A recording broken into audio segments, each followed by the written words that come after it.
What is going on, guys? CarVisionLA here. I'm coming at you from the great city of Chicago, Illinois. I'm actually on the road right now, but I really felt inclined to make this video. We have some big news today in the automotive community. The new Supra 2020 Mark V Supra was announced at the NAIS in Detroit. I'm joined here with my friend Connor.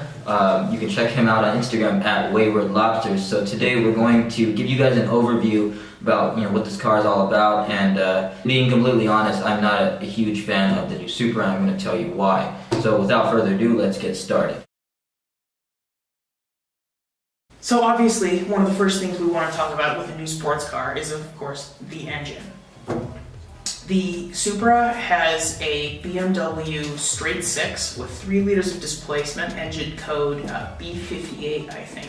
What's interesting about this engine to me, and what really is sort of a point of focus for me and a point of disappointment, is that it's only making 335 horsepower and putting out 365 pound-feet of torque.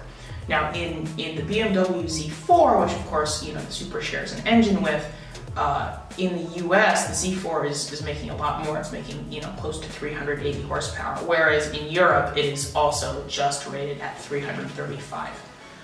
So the 0 to 60 time was 4.1 seconds. 4.1. Okay. What do you think about that? I think that's pretty quick. For $50,000 car. I mean, it's quick, but then you're competing with the likes of the Ford Mustang GT, which does 0 to 60 in less than 4 seconds. 3 point something with that 10-speed automatic transmission. Right. But or even with the manual. Yeah, with the manual, it's like just under 4, I believe. Right. I think it's 4 or just under 4. Right. It's still really quick, and it sounds good. Right. It has a V8 engine. Right. Well, that Mustang starting at 40,000. The Mustang GT starts at 40,000. The interior's not half bad. And you have another basically 10 to 12,000 to option it up. So I think the Z4 and the Supra are already both kind of a really hard sell against a car like the Mustang or like the Audi RS3 or maybe the Audi S3. Cars sort of in that line. You're paying for the name, You're paying to own the predecessor to, or the successor to the all great JDM legend with the 2JZ GTE, the Mark 4 Supra. You're paying for that. There's plenty of other cars like the Mustang and an already used M2 that you can get for a lot cheaper than the baseline Supra, which starts at 50 grand. They provide a lot more power and a lot more bang for your buck, in my opinion. Or dare I even say it, a 370Z Nismo. Toyota has hyped up this Supra for years. They've leaked it, or it's been leaked. Toyota's teased it with that Supra GT race car, the one that was last year at the auto shows. And that was beautiful car. Yeah, that was it was based on the FT1 concept, which everyone loved. Yeah. And and again, the Supra name holds to enthusiasts holds a big holds a lot of clout. So I think with this car, you're kind of paying for the name, and you're not really you're paying a little more for the name. Like I said, 335 horsepower isn't bad. It's not bad. It's not bad. I mean, 10 years ago, this would be a really great car for the money. And styling-wise, it's beautiful. It is astounding. Now, I liked the concept front end a little better. I think a lot of people did. I just liked how it was a little more sort of out there, a little more nuts. But Toyota being Toyota, they had to scale it back a little bit. That's everything I would have imagined. I'm not as hot on the front. I love the back. Yeah, the back so much. The back, you got some LC500 in there. You got some cues from the old Supra. And you almost have like a little bit of Italian flair. Yeah, it's like the BMW engineers were like, oh yes, we will go south to Italy for a little while. Learn how to make good-looking cars. You know what it looks like even more is an old Toyota 2000 GT. Yeah, definitely. It's that kind of profile. And that was a beautiful car. That was an astounding car. Yeah, even though it's a Toyota and a pretty expensive Toyota, it really does. When you roll, it looks the part. It makes a statement. Yeah. And, I'm sure it'll turn heads on the road. But even though I have my reservations about the car, if I saw it on the road, I'd flip out. I'd go crazy. I'd be like, oh my god, that's a new Supra. Oh, absolutely. Yeah. The Supra starts at $49,990 with destination and delivery that puts it just over 50,000, and that Toyota is going to be rolling these out slowly. So dealer markup, and people are going to be, regardless of the controversy surrounding it, people are going to be marking it up. Oh. Dealers are going to be marking it up like crazy. So, don't expect to see, one of these for $49,000. You probably, for a base model Supra, 55, 56, and for the high-end trim, like the launch edition, which they're only making 1,500 of those. You're probably gonna end up paying M2 money, which I really don't think is worth it. Let's talk about what the $49,000 Supra gets you. So for one thing, it does not get you a lot in terms of infotainment. Yeah, it gives you a 6.5-inch screen. It doesn't even have touchscreen or Apple CarPlay and Android Auto. It's iDrive. Yeah. It's just BMW iDrive, and not a particularly good version of it. For $4,000 more, for the premium trim. So there's 3 trims. There's the base, and there's the premium, and then there's the launch edition premium. And now the powers and torque and all the performance numbers are the same. Completely the same. But it's all in the interior. Now the higher trim Supras get the full 8-inch touchscreen, the all new BMW redesigned iDrive interface, and it looks so much like it is basically iDrive with a Toyota badge. But what those higher models get are really nice, probably nice heated leather seats as opposed to the Alcantara seats on the base model.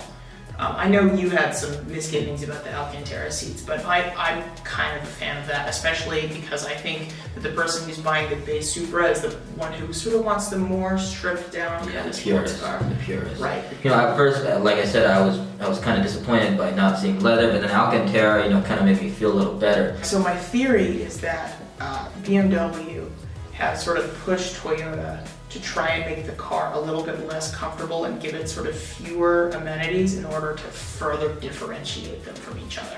I could be totally wrong on that.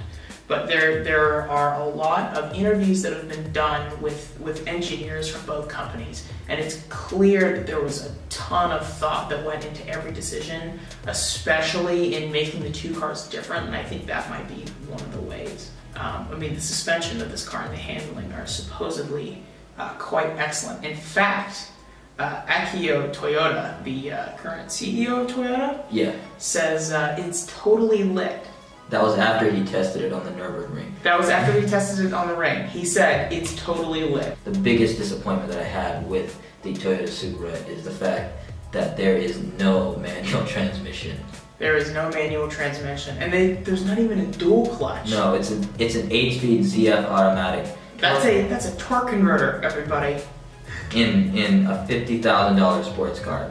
Now, don't get me wrong, ZF makes some great transmissions. I've driven, a lot of the ZF transmissions in the newer 3. I've driven one in the 3 Series, driven one in the new 5 Series, and they shift really, really quickly. If you go check out my review on the 2017 3 Series or 2018 3 Series, I'll link that up somewhere here or in the description below.